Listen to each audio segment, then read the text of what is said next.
With the import action in RapidPipeline, bringing your 3D or CAD files into Maya is fast and effortless. There's no need to worry about manual tasks like tessellation, axis correction, or other time-consuming steps.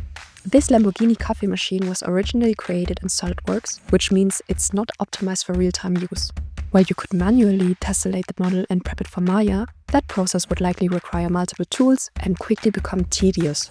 That's where RapidPipeline comes in.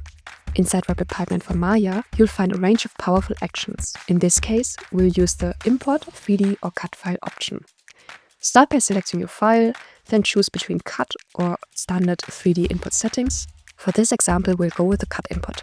During import, you can access advanced settings like removing T-junctions, aligning to the Y-axis, or fixing winding order, tools that help automatically correct common CAD-related issues. You can also optimize your model right from the start by hiding non-visible parts or occluded parts, or using face targets to simplify the mesh. These optimization tools are also available later as part of the main action set.